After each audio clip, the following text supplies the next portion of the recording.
여러분 안녕하십니까? 오늘도 참 좋은 날을 주신 우리 하나님 아버지를 찬양합니다. 오늘은 성경 속 보아찾기 17번째 시간, 특별히 지난 시간에 이어서 구약에 감추어진 예수 그리스도의 피라는 제목으로 함께 생각하겠습니다. 모든 성경을 예수님으로 봐야 된다. 지난 시간에 그렇게 우리가 생각을 했습니다.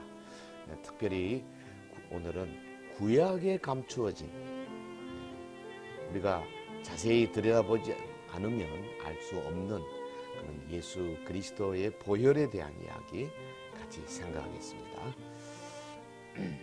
먼저 하나님의 말씀 고린도 후서 3장 13절에서 18절까지 먼저 말씀을 함께 봉독을 하고 그리고 생각하십시다. 13절 우리 같이 한 목소리로 읽으면 좋겠습니다. 우리는 모세가 이스라엘 자손들에게 장차 없어질 것의 결국을 주목하지 못하게 하려고 수건을 그 얼굴에 쓴 것 같지 아니하더라. 그러나 그들의 마음이 완고하여 오늘까지도 구약을 읽을 때에 그 수건이 벗겨지지 아니하고 있으니 그 수건은 그리스도 안에서 없어질 것이라. 오늘까지 모세의 글을 읽을 때에 수건이 그 마음을 덮었도다. 그러나 언제든지 주께로 돌아가면 그 수건이 벗겨지리라. 주는 영이시니 주의 영이 계신 곳에는 자유가 있느니라. 우리가 다 수건을 벗은 얼굴로 거울을 보는 것 같이 주의 영광을 보매 그와 같은 형상으로 변화하여 영광에서 영광에 이르니 곧 주의 영으로 말미암으니. 아멘. 우리 하나님의 말씀입니다. 구약에 감추진 예수 그리스도의 보혈, 이 어마어마한 제목입니다. 성경의 주인공이신 우리 예수님, 지난 시간에도 생각했죠. 예수님은 성경 이야기의 주연입니다. 그리고 사실 성경 기록의 원천이 바로 예수님이세요. 성경을 그러므로 우리는 1.1획도 피할 수 없다 그러지 않습니까? 왜 그러냐면 성경의 모든 것이 말씀이신 예수 그리스도에게서 나온 것이기 때문에 그렇습니다. 성경의 모든 철자 하나하나가 유기적으로 영감되었다. 우리 그리 믿지 않습니까? 유기적 영감설, organic inspiration. 그래서 하나의 목적을 완성하고 있습니다. 여러분 창세기 1장부터 신약성경 마지막 요한계시록 22장까지 토탈 1189장 31,175절 하나도 예외 없이 모두 다 우리가 예수님 이야기다 그렇게 말할 수 있다 했습니다. 초림 예수님, 재림 예수님, 그리고 우리 예수 믿는 성도들의 이야기가 성경에 가득합니다. 성경의 주인공이신 예수님. 구약은 모두 예수님 이야기죠. 그 중에 예수님의 피에 대해서 우리가 오늘 살펴보려고 합니다. 오늘의 주제는 구약 속에 감춰져 있는 그리스도의 피라는 주제. 놀랍게도 구약에는 예수님의 십자가, 예수님의 재림, 예수님 신앙을 다루는 내용들로 가득 차 있습니다. 십자가 사건은 예수께서 이 땅에 오셔서 행하신 결정적이고 중대한 의미를 지닌 사건입니다. 그래서 하나님께서는 이미 구약의 여러 선지자들과 또 혹은 성경을 기록한 우리 족장들을 통해서 이 놀라운 이 주님의 이야기를 함축적으로 상징적으로 기록해 놓은 거죠. 자, 오늘 구약에 감춰진 예수님의 피에 대해서 생각하려고 합니다. 우리의 마음을 덮고 있는 수건을 벗겨내고 우리가 주님의 영광에 한 발 더 다가가는 그런 시간이 되기를 바랍니다. 자, 첫째, 아담의 갈빗대로 하와를 지으신 것을 생각해 보십시다. 네, 우리 창세기 2장에 나오지 않습니까? 아담의 갈빗대로 하와를 지었다. 쉽게 말하면 예수 그리스도의 피 흘리심으로 교회를 탄생시킨 그것을 상징적으로 보여준다. 우리가 이렇게 해석할 수 있겠습니다. 창세기 2장 21절에 이하에 보면 여호와 하나님이 아담을 깊이 잠들게 하시니 잠들매 그가 그 갈빗대 하나를 취하고 살로 대신 채우시고 여호와 하나님이 아담에게서 취하신 그 갈빗대로 여자를 만드시고 그를 아담에게로 이끌어 오시니 아담이 이르되 이는 내 뼈 중에 뼈요 살 중에 살이라 이것을 남자에게서 취하였은즉 여자라 부르리라 하니라 그랬습니다. 이거 천지창조 6일째 이야기 아닙니까? 하나님께서 아담의 갈빗대 하나를 취하시고 또 그 갈빗대 자리에 살로 대신 채우셨어요. 그리고 취하신 그 갈빗대로 여자를 만드셨다. 놀라운 이야기입니다. 여러분, 아담의 갈빗대를 취하신 사건, 이게 뭘 상징하느냐? 마지막 아담이신 그리스도의 피 흘림의 사건을 예표하는 것으로 우리가 상징 해석을 할 수 있는 거죠. 왜? 성경 전체가 예수님 이야기라고 하는 예수님 자신의 그 말씀에 근거해서 그렇게 해석할 수 있다 그 말이죠. 그 갈빗대로 여자를 만드시고 그를 아담에게로 이끌어 오신 것, 이거는 무슨 뜻이냐? 예수 그리스도의 피 흘리심으로 그리스도의 신부인 교회가 탄생한 것과 비교된다, 그렇게 말할 수가 있습니다. 자, 인간 창조의 사건, 이거하고 예수님의 십자가 사건, 이 두 개를 비교해 볼까요? 첫째 아담, 에덴 동산의 그 아담의 경우 6일째, 그러니까 지금 말해서 금요일이죠. 금요일에 갈빗대에서 역사가 이루어졌습니다. 그렇다면 신약의 마지막 아담이신 예수님, 금요일에 십자가에 달려 옆구리를 찔리셨고 물과 피를 쏟으셨습니다. 자, 첫째 아담에게 주어진 여자의 이름 하와죠. 하와는 생명을 의미한다 아닙니까? 그 마지막 아담에게 주어진 신부 교회입니다. 에클레시아. 네, 교회는 이 땅에 죽은 자들에게 생명을 전하는 위대한 하나님의 작품이죠. 아담과 하와와 예수 그리스도와 교회, 아담과 하와와 예수 그리스도와 교회, 이 두 관계를 같이 한번 비교해 볼까요? 아담은 자신에게로 이끌려오는 여자를 향해서 내 뼈 중에 뼈요 살 중에 살이다 그렇게 말했지 않습니까? 그 예수님에게 있어서 교회는 예수님의 몸이다. 사도 바울이 에베소 1장 23절에 그렇게 이야기했어요. 자, 아담이 머리이고 하와가 지체 아닙니까? 성경은 예수님이 머리고 교회는 그의 지체라고 분명히 선언하고 있습니다. 따라서 교회는 예수님만을 위하고 예수님만을 사랑해야 되는 존재지요. 동시에 교회를 이루는 성도들은 그 자신이 그리스도의 신부의 지체임을 깨달아서 자신을 세상에 물들지 않도록 거룩하게 성별해서 보존해야 할 의무가 있는 거죠. 자, 계속 나가봅시다. 이번에는 두 번째로 아담 부부를 위하여 가죽옷을 지어 입히신 사건을 가지고 상징적으로 풀어봅시다. 이것은 십자가 보혈로 인류의 죄를 덮고 가리신 것을 상징한다, 그렇게 말할 수 있습니다.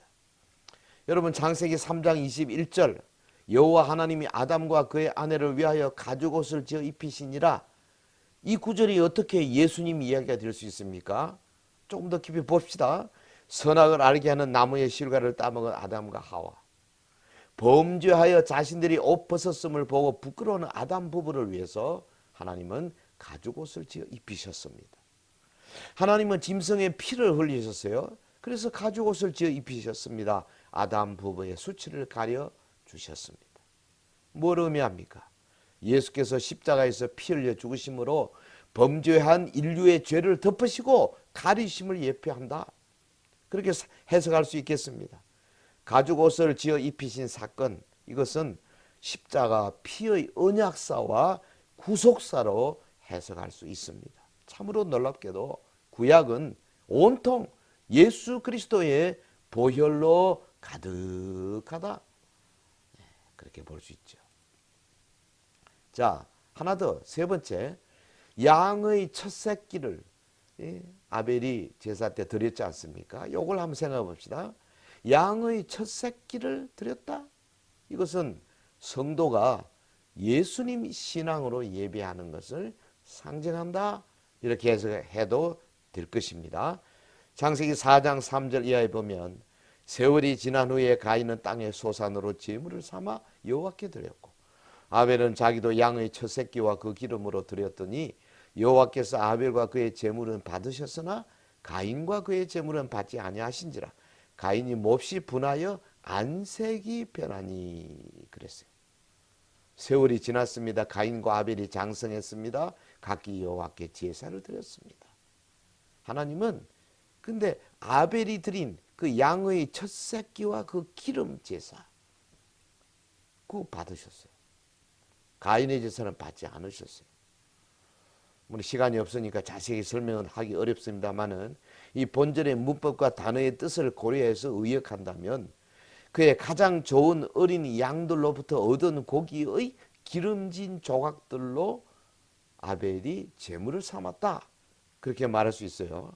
다르게 표현하면 정성을 다하여서 가장 좋은 것으로 하나님께 드렸다는 거죠. 그럼에도 불구하고 아벨의 제사에서 가장 중요한 것은 거기 희생의 피가 있다는 점. 저는 이것을 강조합니다. 이는 십자가 사건과 직결됩니다. 성도가 예수님이 신앙으로 예배하는 것을 의미하는 거예요. 구약의 모든 구절이 예수님을 가리킨다고 본다면 이건 이렇게 해석할 수밖에 없잖아요. 양의 첫 새끼를 드린 아벨의 제사. 이것은 성도가 예수님 신앙으로 예배하는 것을 보여준다. 여러분 성경의 상징의 세계에서 보면 아벨이 목축업을 한 것은 땅에 그러니까 물질을 쌓지 않고 이 땅에서 나그네 신앙을 갖는 것을 의미한다. 그렇게 볼 수 있어요. 또 양의 첫 새끼를 드린 것 역시 맏아들로 오신 예수께서 십자가에서 죽으심을 뜻한다. 아벨이 가인에게 죽임을 당한 것은 예수님이 원수들에게 죽임 당하심을 의미하고 어떻습니까? 문자주의로만 성경을 본다면 아벨은 아벨이고 양의 첫 새끼는 그렇죠. 양의 첫 새끼겠죠. 그러나 모든 성경을 예수님으로 보겠다 하는 그런 분명한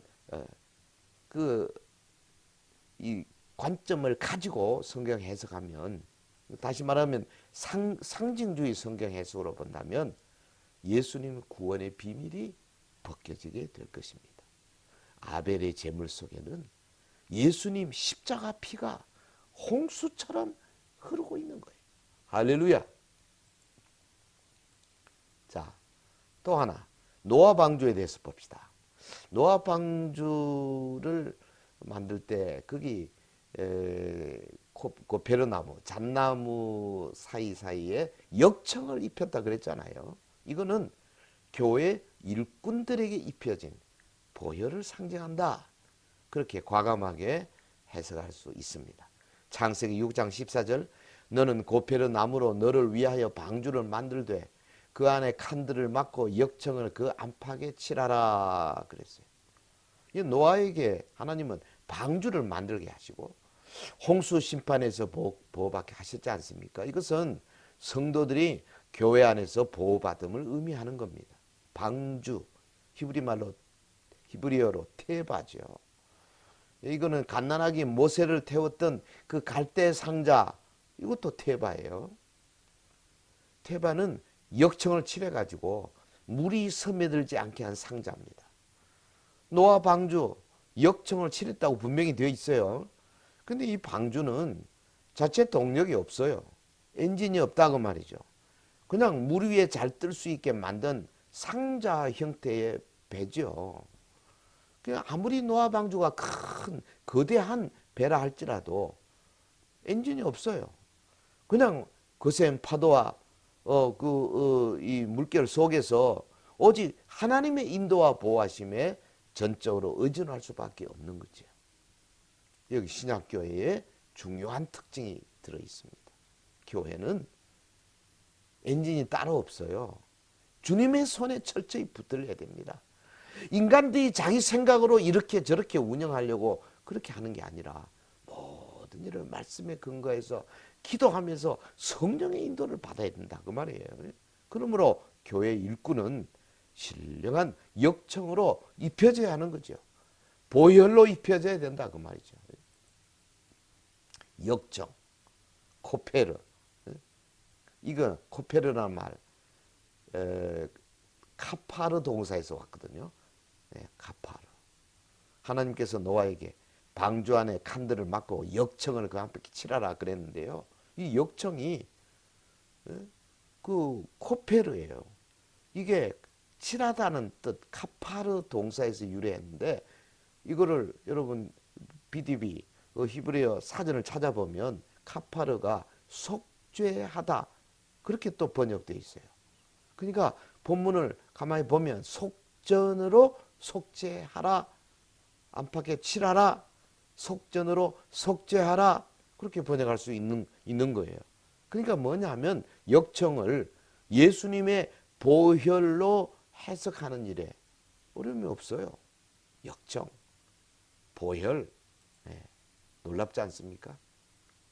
여기 우리가 정말 수건을 벗고 주님의 모습을 보는 그 놀라운 오늘 신약교회 성도가 되어야 되겠습니다. 죄의 물결이 거센 세상 속에서 영적 생명을 보호받는 길은 오직 그리스도의 보혈로 칠해진 영적 방주인 교회를 통하는 길밖에 없어요. 교회 성도는 십자가의 피로 넘치는 은혜의 강수 속에 잠겨 있어 구원을 얻게 되었습니다.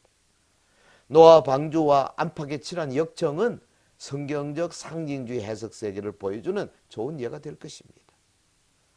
우리 모두 수건을 벗고 구약 속에 감춰진 예수님의 모습을 찾아내려고 참 노력해야 되지 않겠습니까? 특히 주님의 피를 보고 기뻐하며 그 피를 취하도록 마시는 그런 성도가 되시기를 주 이름으로 축원합니다. 자, 이번에는 6월절 어린 양의 피에 대해서 같이 한번 생각해 봅시다. 뭐 이거는 다 아는 거죠. 십자가에서 흘려진 보혈을 상징하지 않습니까? 출애굽기 12장 5절 이하에 보면 너희 어린 양은 흠없고 일련된 수컷으로 하되 양이나 염소 중에서 취하고 이달 열 나흔 날까지 간직하였다가 해질 때 이스라엘 회중이 그 양을 잡고 그 피를 양을 먹을 집 좌우 문설주와 임방에 바르고 그랬어요.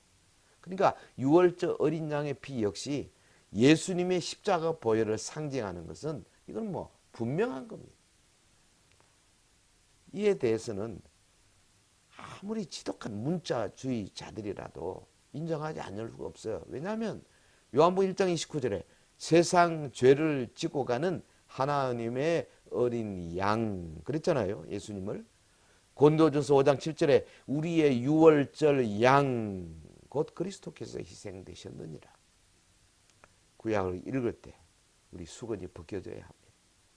이 사도들이 어린 양의 피 사건을 예수님과 연결시키는 것을 우리도 배워야 할 것입니다.